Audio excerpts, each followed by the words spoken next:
हरि ओम. नमस्कार. मी सौ प्रिया श्रीनिवास जोग. श्रीमद भगवद्गीतेवरील निरूपण आपण पाहत आहोत मंडळी.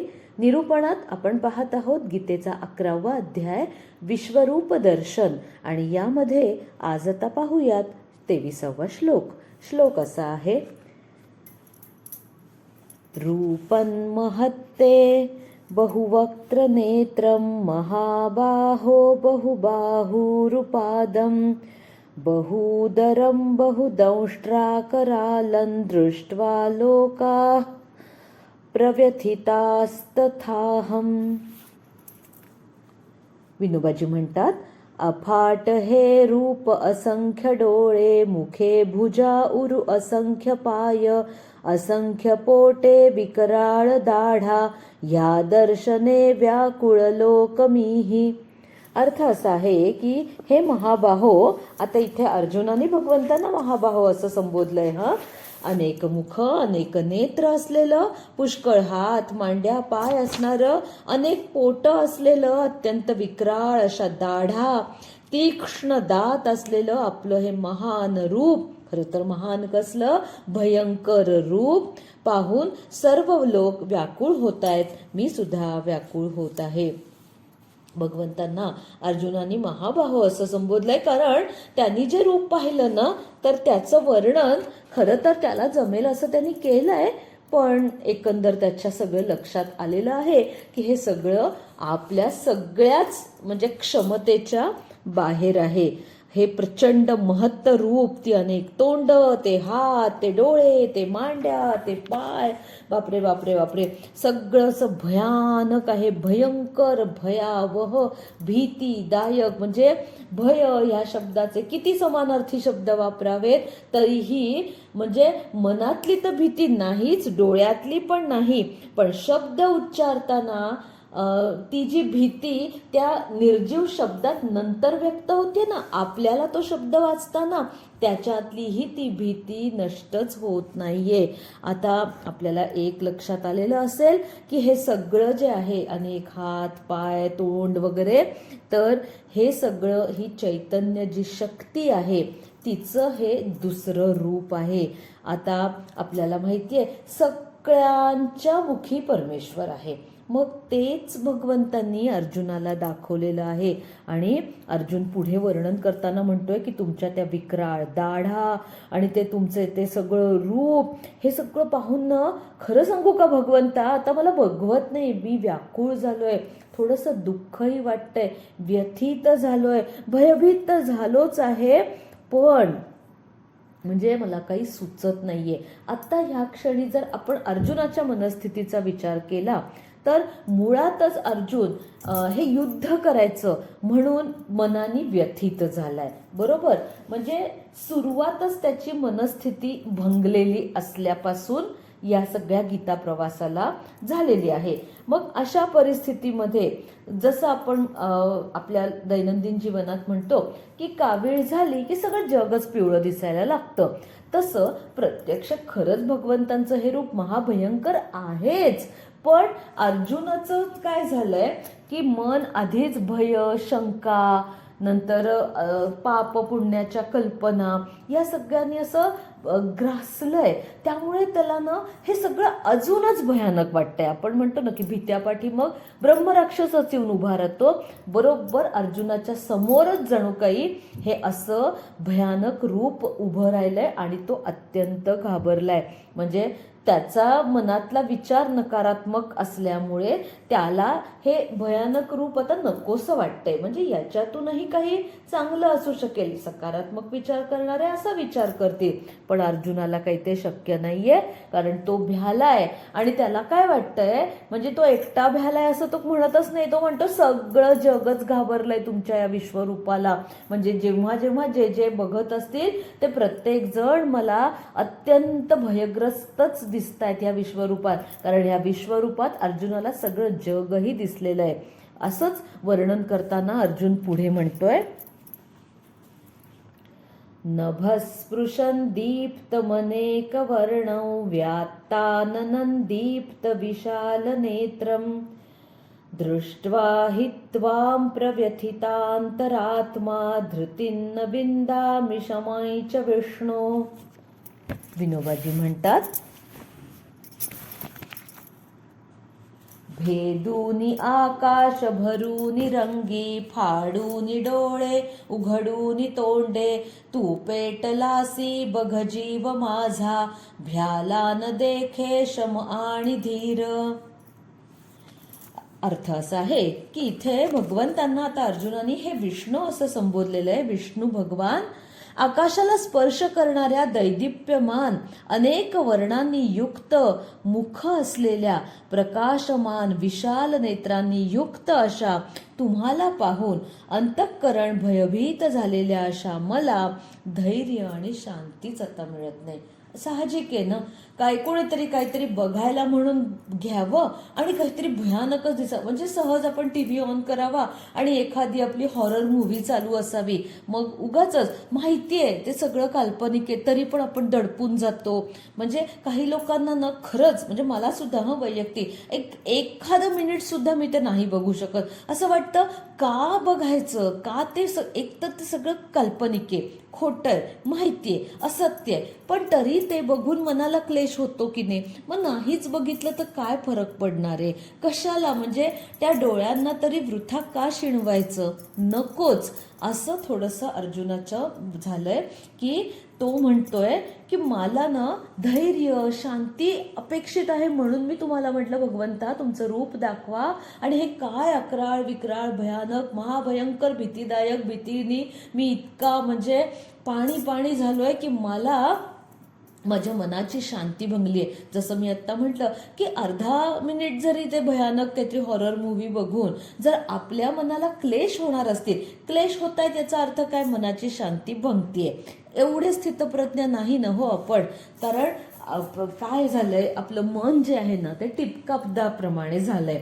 काही जरा चांगलं दिसलं की लगेच मन फुलून येतं, जरा काही नकारात्मक दिसलं, दुःखी घटना दिसली, समजली, कळली, पाहायला मिळाली की लगेच मन सुद्धा कसं अगदी भरून, म्हणजे असं व्याकुळ होतं, भरून येतं, म्हणजे दुःखाने भरून येतं.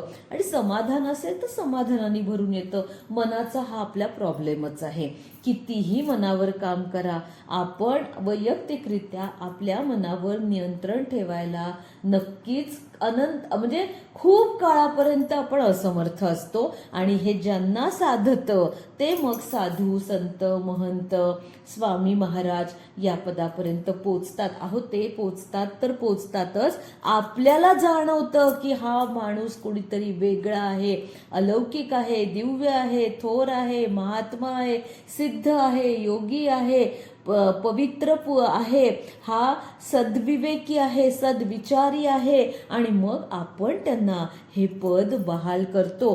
ते नव्हते आलेले आपल्याकडे की मला तुम्ही संत म्हणून गौरवा, अजिबात नाही. कुठल्या संतांचं चरित्रात आपण असं बघितलंय की त्यांनी समाजापुढे आग्रह धरलाय की आता आजपासून माझं नाव संत गजानन महाराज लावा बरं का?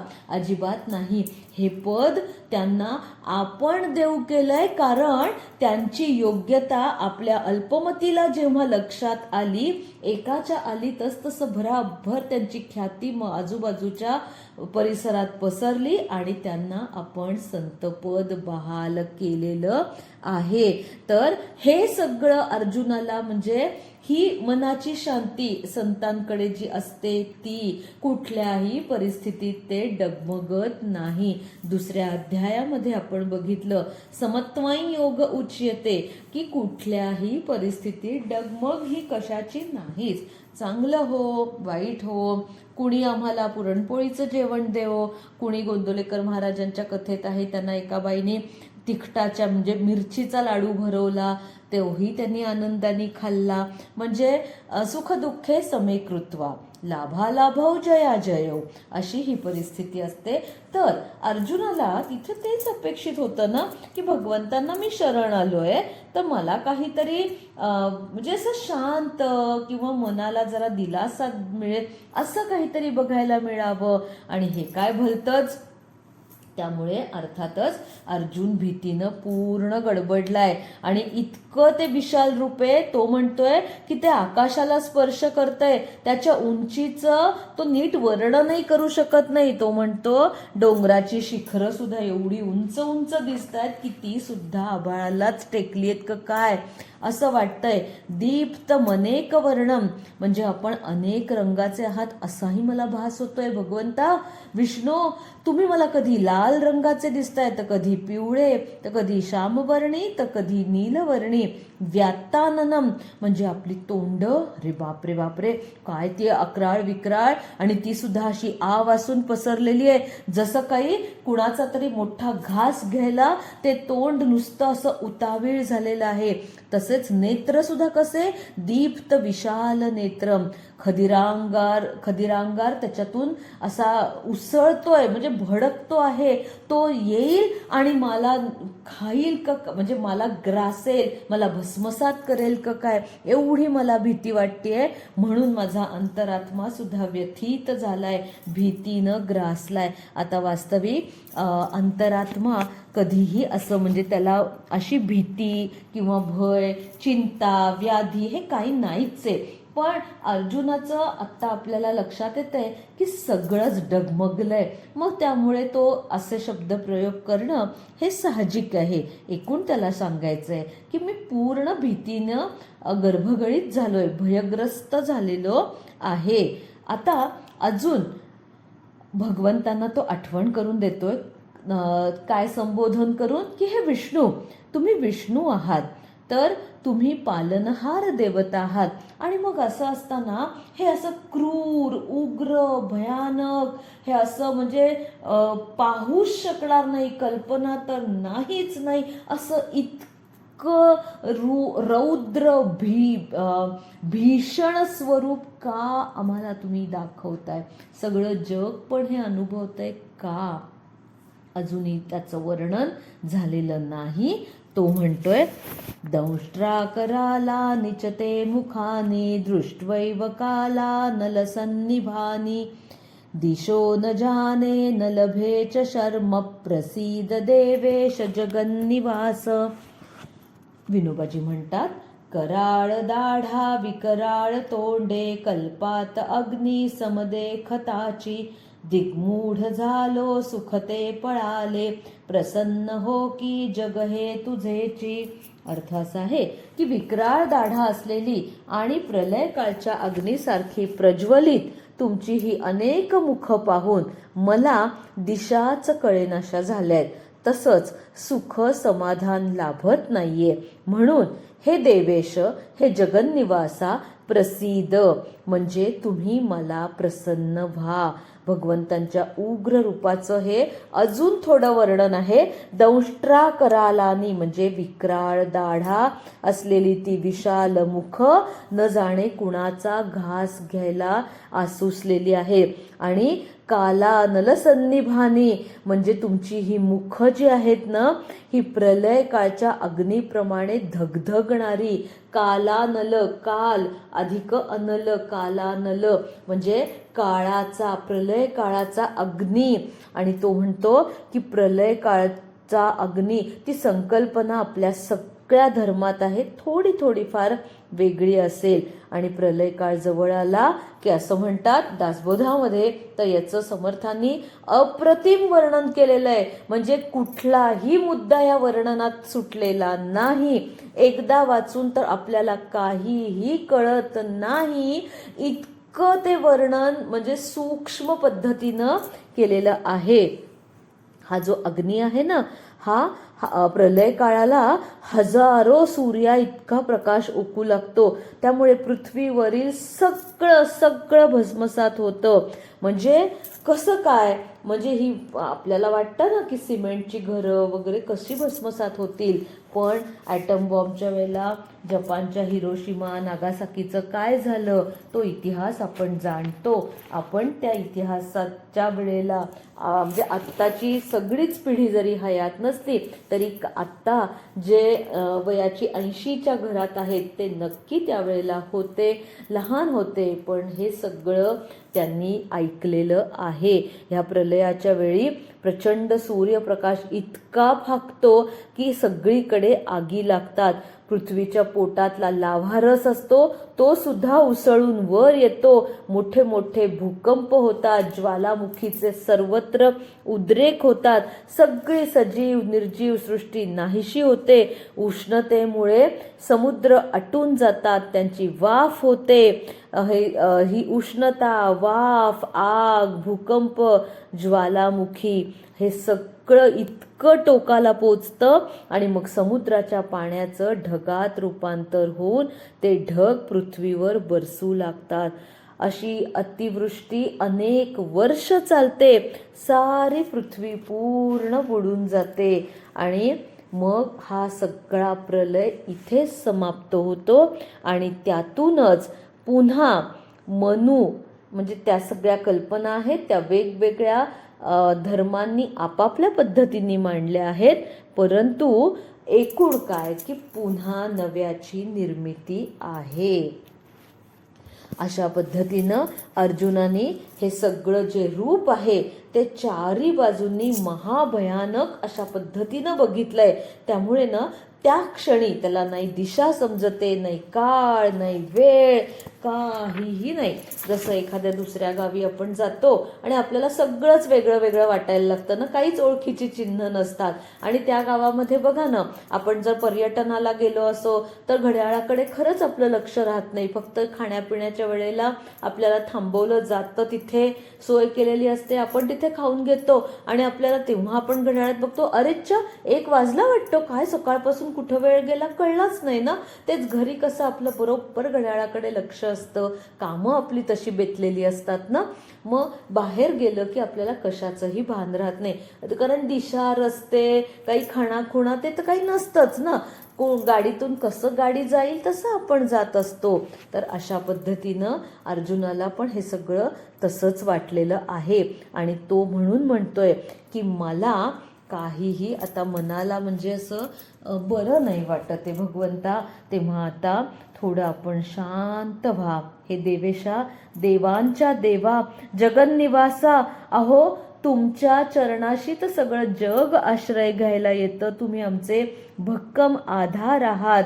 सगळ्या जगात जरी प्रलय होतोय तरी तुमच्या चरणाशी आम्ही सुरक्षित राहू असा आमच्या मनामध्ये विश्वास असतो. आणि असं असताना म्हणजे लेकरांनी आईच्या आश्रयाला यावं आणि आईनेच म्हणजे उलटा वार करावा असं काहीसं झालंय. तेव्हा भगवंता आता तुम्ही जरा शांत व्हा. कृपा करून हे आपलं सगळं उग्र रूप आहे ना आवरा हो भगवंता. मला तर सहन होत नाही, ह्या जगालाही सहन होत नाहीये. मी ह्या रूपाची कधीच अपेक्षा केली नव्हती. मला ही जी प्रचंड भीती निर्माण झाली आहे या भीतीतून मला मुक्ती द्या आणि माझ्यावर प्रसिद्ध म्हणजे प्रसिद्ध परमेश्वरी. आपण हा शब्द तर अनेक वेळेला श्री सुक्ताच्या पठणानंतर आपण जो श्लोक म्हणतो त्याच्यात ऐकला असेल की परमेश्वरा तुम्ही माझ्यावर कृपा करा. मला तुमचा आशीर्वाद हवाय, मला तुमचा आधार हवाय, मला तुमचा म्हणजे प्रेमळ आशीर्वादाचा हाताचा स्पर्श तो अनुभवायचा आहे. ही भीती मला सहन होत नाही.